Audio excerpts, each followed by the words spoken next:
Okay, the Howling Reborn. I had to preface it with this. I really loved the Howling during the '80s. That was probably one of the better werewolf and occasionally werewolf versus vampire sort of movies that series that came out. So I was like, oh, they did a reborn or a re-envisioning. A lot of this deals with kind of your generic high school outsider feel to it.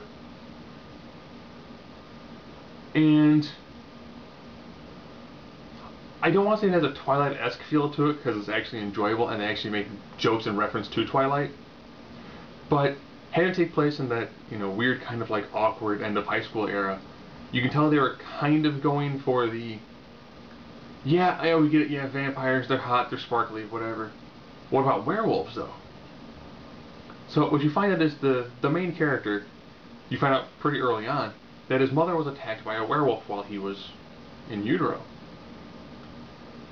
And then as he begins to grow up, the other werewolves kind of want to bring him in.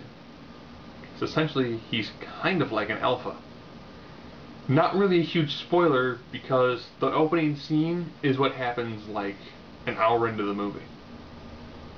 So of course, he's weird, kind of, nerdy kid.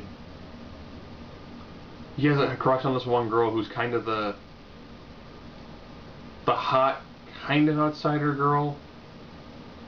The dialogue's pretty solid. It actually sounds like what you would expect seniors in high school to be talking about.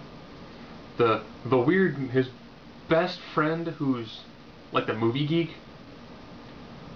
I had friends with that in high school and college, so it actually the characters felt kind of real. My one big complaint about this movie is I always loved the Howling was always very kind of vicious, and the costumes were normally fairly substantial for the '80s when the initial series came out. Most of the kills happen off screen.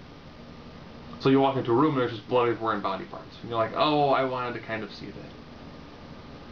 And they do very, very, very minor amounts of the actual, werewolf makeups and costumes. You see some kind of towards the end. And that was my only really main complaint. For trying to be a way to bring back the Howling series, decent.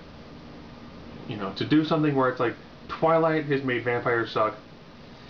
What can we do with werewolves in kind of a similar fashion, but have it actually make sense and have it actually be entertaining and enjoyable?